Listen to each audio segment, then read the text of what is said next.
need of either to increase the numbers of this vaccine or to introduce a second one. But if maybe you can allow, let me just explain why we need a vaccine when it comes to Ebola. The reason as to why Ebola is very virulent, especially the Zaire species, is because it has some characteristic adaptations that will make it stop your body from initiating an immune response. I see. So what the vaccine does, it gives you the immune response, the immune cells prior to getting the infection. So when you are getting the infection, you'll have the immunity in you to fight Ebola. And it has been demonstrated that actually all those people who do not die from it, it's because they are able to develop an immune response. Those who die are not able to develop an immune response. I mean, when you say it like that, it obviously sounds reasonable that we should have a second vaccine, but it's caused so much controversy. The resistance is from high up. The health minister resigned. Community members don't want it. Why is it? Why is there this strong resistance to, at the very least, a second vaccine? Let me say it's a bit unfortunate, but we cannot dismiss them because we must understand that we are deploying this vaccine on compassionate basis. And this means that this is a vaccine that has not been licensed. But because experimental vaccines. It's experimental. Because there is no other vaccine that is licensed, then we deploy it because the benefit outweighs the risks. So there is concern that probably we do not know the extent of the dangers that may be brought by it. But now when it comes to the weighing scale, you want to weigh whether to die or to be in an experiment. But which one will you choose? Let's look at the outbreak in West Africa. There were no vaccines there. We know, of course, this is a slightly different strain. But what lessons can the DRC learn from what happened in West Africa with their Ebola outbreak? I think the very first lesson is the vaccine. Really? Because apart from the other measures, the vaccine usually, what it does, it lessens the severity of the disease, meaning the fatality rate will come down. Then number two, Ebola response is all about community mobilization, gaining trust with the communities. That is the thing that is lacking in DRC. So there is need for robust community engagement so that we can be able to gain the trust. Once you gain the trust of the public, then now you're able to take care of all the others, be it the safe barriers, be it the case management, be it the contact tracing. Because what is happening right now, they are refusing the burial teams to bury their own. They get reinfected where they are burying. They are refusing even the Ebola treatment centers. The other day we saw an Ebola treatment center was actually burnt down. So it's all about gaining trust from the people down there. Yeah, that is key. Thank you so much. Peterson Washira, much appreciate your perspective on the issue. Thank you. Let's turn now to some news further afield. Chinese Foreign Minister Wang Yi has just spoken at a press conference after the ASEAN 10+1 meeting. Let's hear what he had to say. We have also launched the China-ASEAN Young Leaders Scholarship and will build it into a flagship project in China-ASEAN people-to-people exchange. The two sides have also agreed to develop China-ASEAN Blue Economy Partnership to broaden new cooperation in sustainable use of marine resources to add new dimensions to China-ASEAN strategic partnership. Third, jointly safeguard multilateralism. The two sides share the view that adhering to multilateralism is in the common interest of both China and ASEAN countries. So we will continue to embrace an open, inclusive, and win-win approach to regional cooperation and jointly oppose all kinds of acts for unilateralism and protectionism. A report published recently by the United Nations shows that in 2018, that year had the highest levels of children killed or maimed in armed conflict since the UN started monitoring the violation. The report also highlighted the grave situation for many children stuck in Somalia's ongoing conflict. The UN's annual report of the Secretary General on children in armed conflicts painted a grim picture of the impact of war on children. While grave violations decreased between the 2017 to 2018 period, sexual violence against boys and girls remained prevalent. All violations are decreasing, all of them, except one, which is sexual violence against children, which is exactly the same amount as the year before. So that is a plateau that has to be broken, and we're not making any inroads into breaking that plateau. Gamba also made a plea for the world to keep an eye on Somalia. According to the report, over 2,000 children were recruited to join armed militias. All the numbers are very high, all of them, all the violations on all the categories Somalia. So I want to just make a plea right now to keep an eye on Somalia.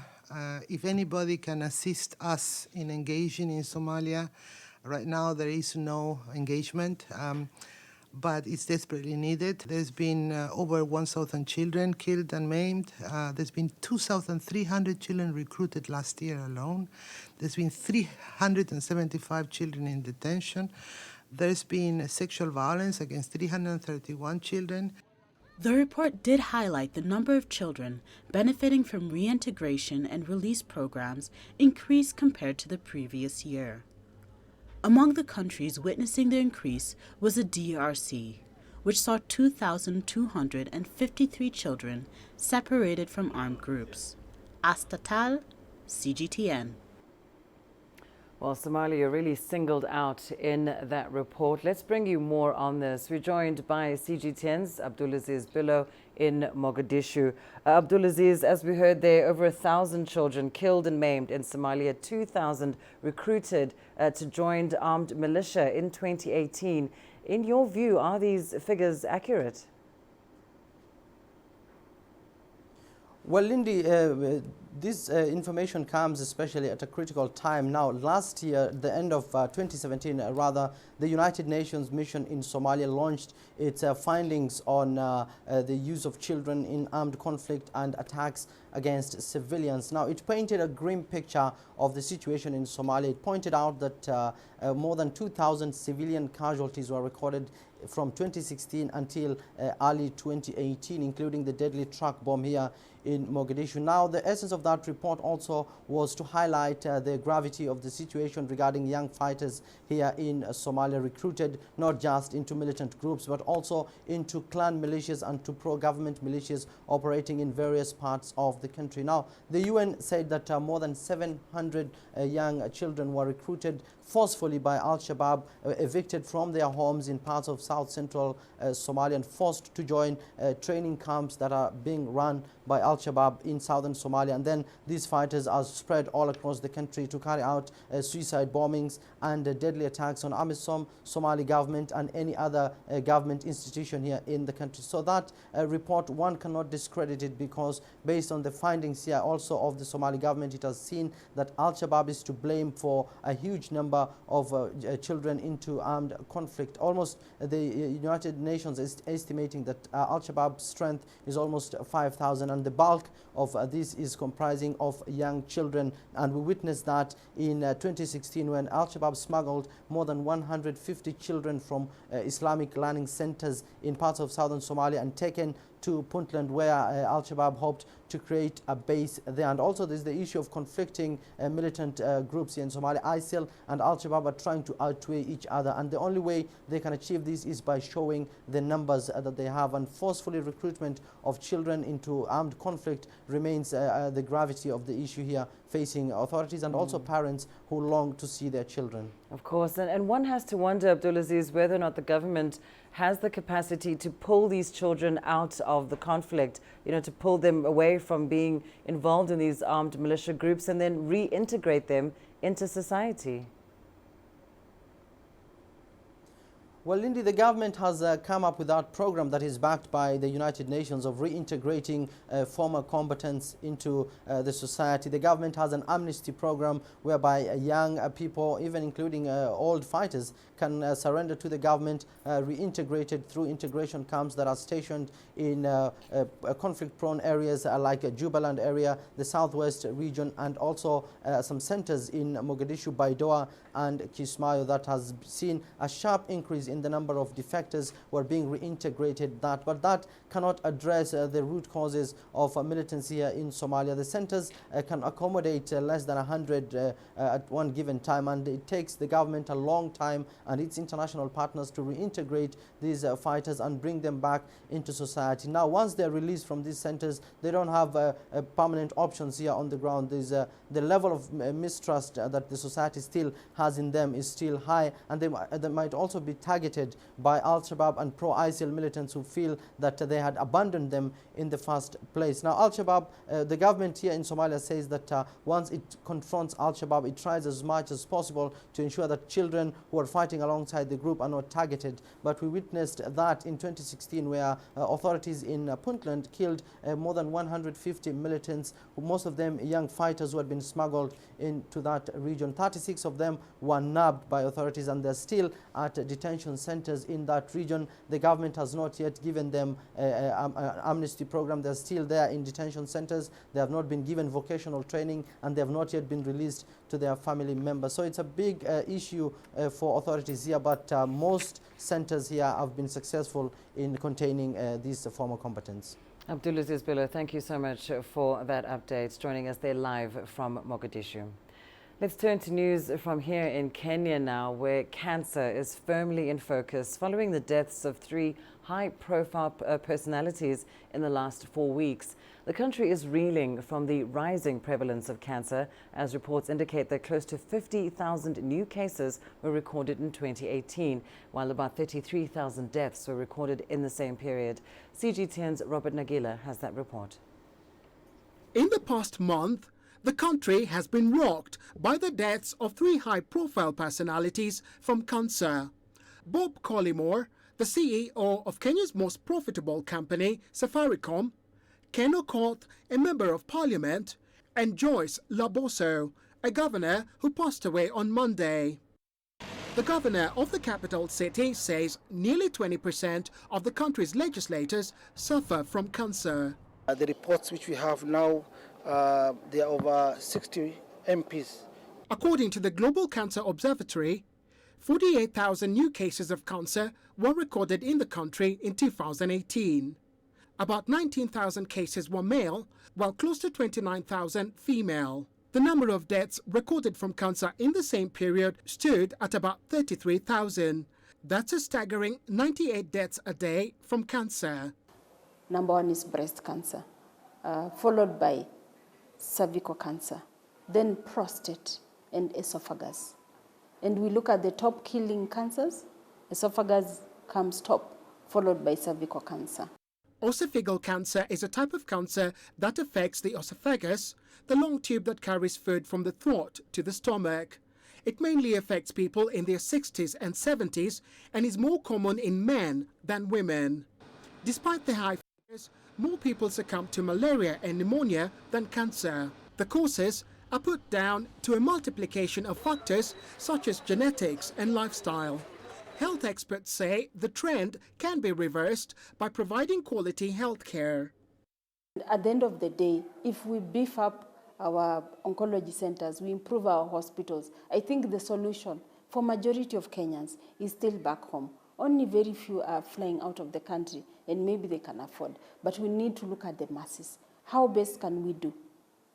Starting from the grassroots in terms of creating awareness.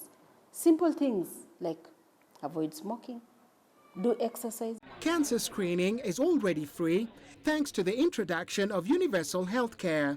But a lot more still needs to be done in areas such as research and providing quality health care if current trends are to be reversed. Robert Nagila, CGTN, Nairobi, Kenya.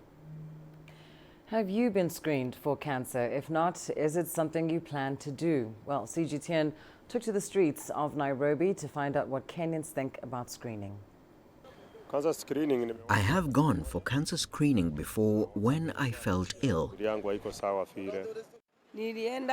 I went because I wanted to know my status, because it is good to go early and get treatment if needed. When I went to hospital, I was advised to do the screening for cancer, and I was given a clean bill of health. I just wanted to know my status, if my body was okay. No, I have never been screened because I have never felt any symptoms. Well, in other health-related issues, the infection rate of patients with bilharzia in the Pemba island of Zanzibar reduced by more than 2/3. That's according to the China-ASEAN project of Schistosomiasis control and elimination team. Now, the disease is also identified as bilharzia, and it's caused by parasitic worms from freshwater. Schistosomiasis is a parasite of major public health concern in developing countries. More than 200 million people globally required preventive treatment in 2017, according to the World Health Organization. In Zanzibar's island of Pemba, the China-ASEAN project of Schistosomiasis control and elimination team is keen to eradicate the disease. Our project is mainly comprehensive prevention and treatment through the three aspects of crowd detection and treatment, control of intermediate host snails, and population health education. Innovative use of information technology, the establishment of a database of schistosomiasis and water environment to help the local establishment of a practical prevention and control system. This is very different from previous studies focusing on schistosomiasis control strategies using disease treatment as a single means. They focus on the research, but the advantage of the Chinese program, they trying to help, they do the service control of schistosomiasis, doing the service to the community to help the people. In just 2.5 years, the rate of infections has dropped from 8.92% to 0.64%. Undertaken by the Jiangsu Provincial Institute of Schistosomiasis Control, is the first and only aid project in China in the field of integrated prevention and control of the disease. The World Health Organization and the Zanzibar government have highly commended the project. So all programs which the Chinese government has started with us are very positive, very effective, and has developed a lot of skills to our people. They are training our people. Schistosomiasis is caused by parasitic flatworms. People become infected when exposed to infested waters. The parasite can be found in sub-Saharan Africa, Middle East, South Asia, and the Caribbean. If not treated, the disease may lead to liver and kidney diseases or even multiple cancers. Chamgono, CGTN. In international news now, South Korea says the Democratic People's Republic of Korea has fired 2 ballistic missiles off its east coast. Seoul says the missiles were launched early Wednesday morning and traveled about 250 kilometers. The South Korean military says it is monitoring any additional launches. Seoul says Pyongyang's move is not helping to ease tensions on the peninsula and urges the DPRK to refrain from any further launches. Meanwhile, Japan says the DPRK's latest missile test posed no threat to the country. Here's what Prime Minister Shinzo Abe had to say. We confirmed that there is no impact to our national security. We will continue to closely cooperate with the United States and others. Well, Seoul says the missiles fired by Pyongyang are similar to those fired 6 days ago. The White House has played down the tests even more than Japan. Let's take a look at what's behind them and what's got us here. There appears to be something bubbling up to the surface on the Korean peninsula. Certainly this was a great day. This was a very legendary, very historic day. It's been just over a month since Trump stepped over the demarcation line into the DPRK, and the veneer is starting to crack despite the downplay from the White House. There was a little correspondence recently, very positive correspondence with North Korea. Again, there's no nuclear testing, there's no missile testing, there's no nothing. I think we will, yeah, at a certain point, when they're ready, we'll be ready. Within days, Kim inspected a new submarine that aimed at increasing Pyongyang's strategic capabilities. And not even a week later, the DPRK fired 2 ballistic missiles. DPRK state media KCNA said Kim considered it a warning to South Korea, criticizing Seoul for recently announced joint military drills with Washington. But Trump brushed off the weapons tests, showing the message they intended to send fell on deaf ears. But they are short-range missiles, and many people have those missiles. And while the range of this week's missiles were even shorter, the DPRK's message is becoming even louder. Timothy Ulrich, CGTN. You're watching Africa Live, your business news up next. Coming up, South Africa's unemployment rate hits its highest level in 16 years. And Glencore concerned about its underperforming copper and cobalt business in Africa. Africa is the nexus of enterprise, and global business will tell you why it matters. From the mega investment projects to multi-billion-dollar mergers and acquisitions. Africa today collects, just in terms of revenues from taxes alone, $545 billion a year. If you take 10% of that and you devote it to the energy sector, problem solved. All this on Global Business, weekdays at this time on CGTN.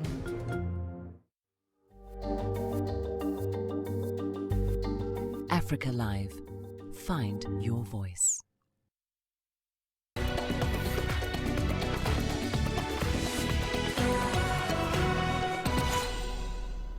In your business news, miner and trader Glencore is concerned that its African copper business has failed to perform as expected, while it also faces a $350 million hit on its cobalt business following a drop in prices.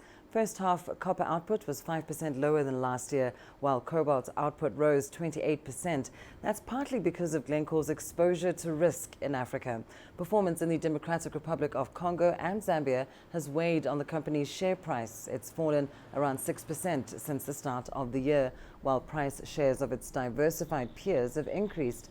Glencore's CEO says the company is addressing operational challenges at its Katanga mining unit in the DRC, and that multi-year transformation projects are near completion in Zambia. South Africa's unemployment rate has risen to its worst level in 16 years. It's now at 29%. According to the second quarter labour force survey released on Tuesday, unemployment rose a further 1.4% from the first quarter of 2019. Sumitra Naidu has the details. It came as a shock, but no real surprise. South Africa is bleeding jobs. Some of the contributing factors to the unemployment figures that we've seen is because of the subdued economic environment that South Africa has found itself over the past 3 or so years, where we've seen a lot of companies that have been retrenching a lot of young people just to deal with cost and revenue and debt servicing challenges within their own firms. 21,000 jobs were created in the second quarter of the year, mainly in trade, manufacturing and construction. But 455,000 people were left jobless. Employment declined in the formal sector and in private households. Unemployment amongst young people entering the workforce was again the worst hit. With the rising debt, especially on ailing state-owned entities like Eskom, many are concerned that this picture is unlikely to change. Youth unemployment being the critical challenge towards this unemployment problem, it becomes the most crucial task or the apex challenge for government. One of those, why it is so and why this is also interrelated to the question of SOEs is because at the crux of growing any economy, power is needed in order to be able to do that. So that's why the Eskom question becomes such a difficult and very complex one, and we continue to see these bailouts of this particular utility.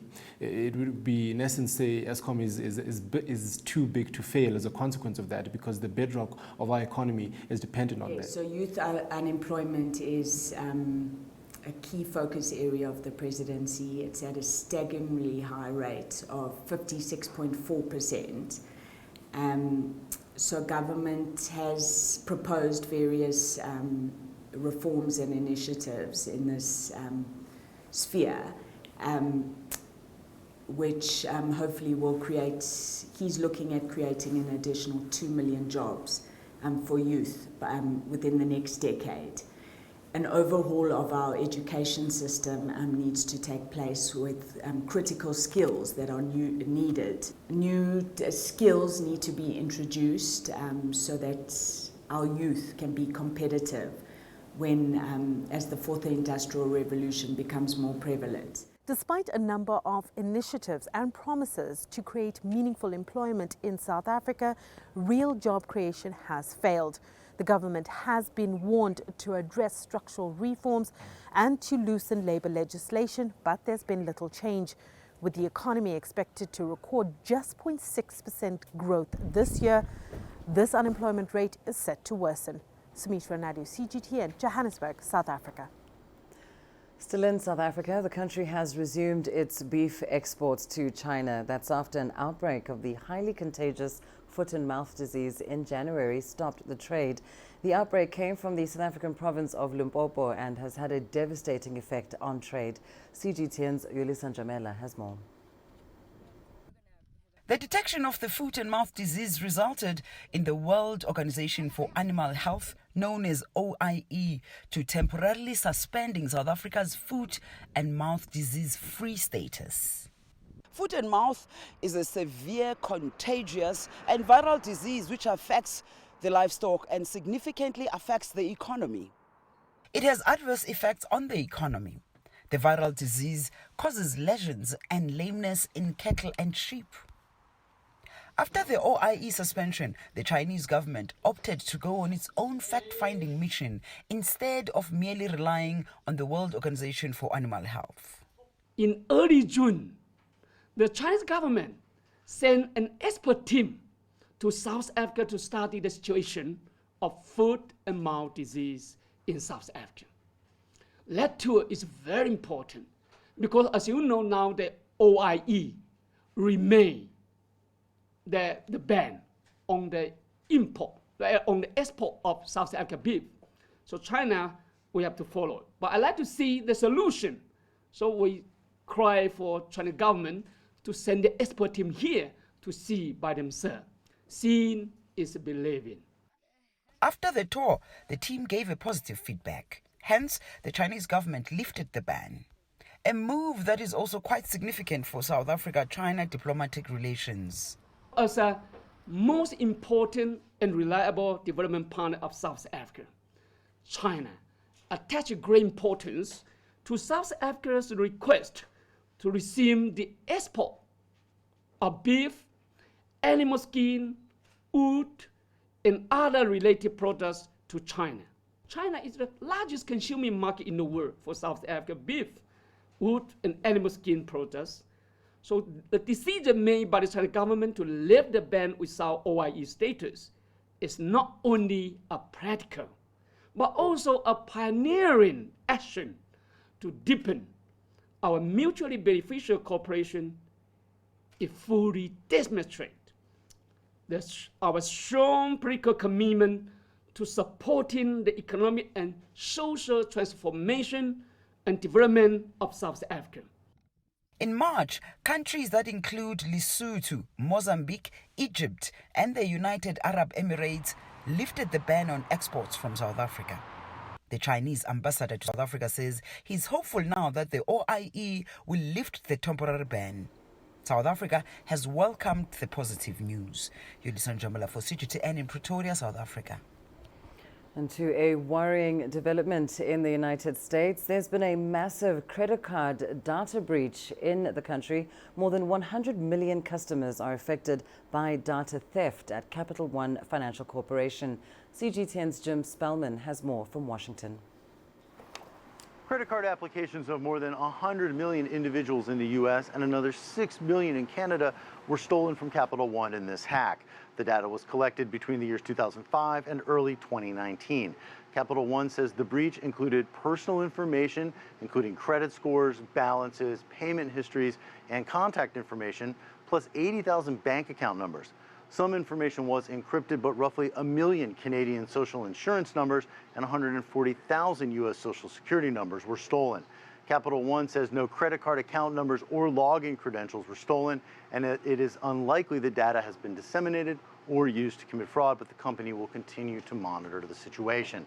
In a statement, the company's CEO writes this, quote, "While I am grateful that the perpetrator has been caught, I am deeply sorry for what has happened. I sincerely apologize for the understandable worry this incident must be causing those affected, and I am committed to making it right."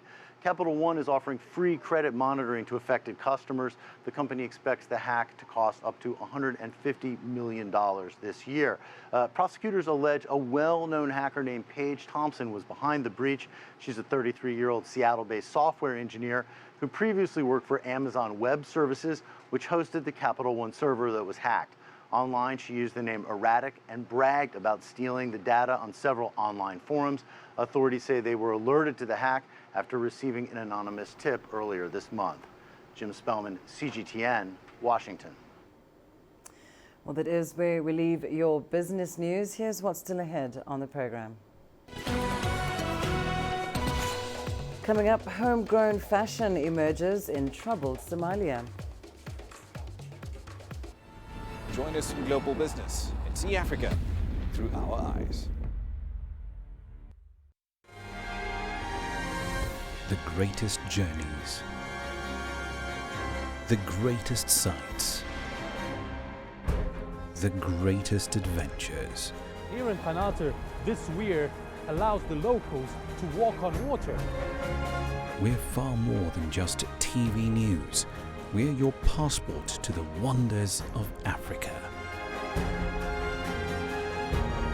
To bring you stories of struggle, survival and hope.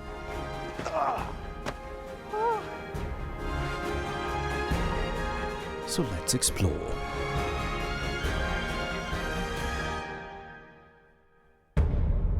CGTN. See the difference.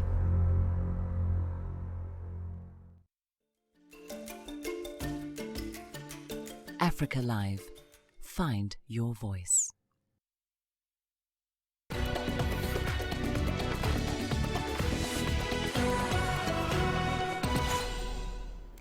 We start in Sudan, where the Military Council has ordered schools across the country to close and lessons suspended indefinitely. This follows mass protests over the shooting of 4 school children and an adult at a rally. CGTN's Mtongana reports. Demonstrators are demanding justice and accountability for fellow protesters killed in the city of El-Obeid. They accused the Rapid Support Forces for shooting 4 school children and an adult. The victims were rallying against fuel and bread shortages. We are only calling for the rights of the students who were killed in El-Obeid. All school children are now marching to call for their rights. We are protesting for the sake of the students who died. We are all coming to Khartoum from the eastern side of the Nile to make our voice heard, to say that the Military Council did nothing in favor of our interests. The country's military rulers have condemned the killings. They see dialogue as the viable option to solve the current political situation. What happened in El-Obeid and everything that happened before are all regrettable events. I believe that all these events taking place should be a motivation for all negotiating parties to quickly sign an agreement to save the Sudanese people and to look at the conditions of the Sudanese people. People are fed up, and there is wide discontent because of the current conditions. But negotiators from the protest movement have cancelled talks. They have called for nationwide rallies instead. The two sides were due to hold talks on the remaining aspects of installing civilian rule after the inter-power sharing deal earlier this month. This may only happen once calm returns to the streets. Mtongana, CGTN. Let's go to Somalia now, where young designers are making their mark in the world of fashion, despite the country battling a deadly civil war for decades. CGTN's Daniel Arap-Moy has more. Somali designer Hawa spends most of her time coming up with new creations. She has found comfort in fashion design, despite the violent conflict in her surroundings. When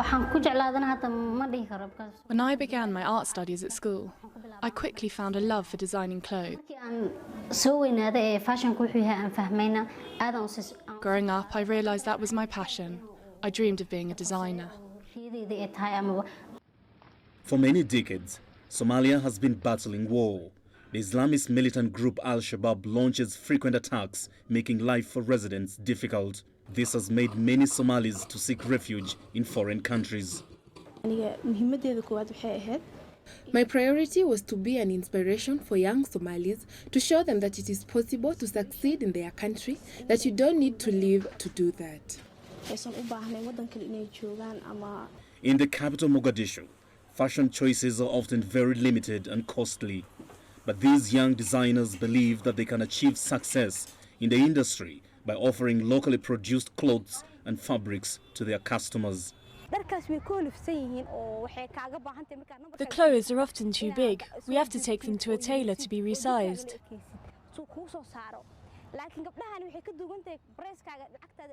Here it's different. We can choose a design and have a dress in our size, and the price is much lower than imported clothes. Unlike previous years, the fashion design industry in Somalia is now open to both men and women. Some young men have ventured into the sector, despite the strict traditions that sometimes discourages them from following their dreams. Daniel Arab Moy, CGTN. In news just in, we turn to the latest on China-US trade talks. Chinese Vice Premier Liu He, US Trade Representative Robert Lighthizer, and Treasury Secretary Stephen Mnuchin held the 12th round of China-US high-level economic and trade consultations in Shanghai from Tuesday to Wednesday. Now, both sides discussed important economic and trade issues of mutual concern. The talks include the increase of China's purchase of US agricultural products. The negotiators have agreed to meet again in September. We'll leave that story there for now, but further details in subsequent bulletins. For now, though, let's take a short break. Your sports news up next.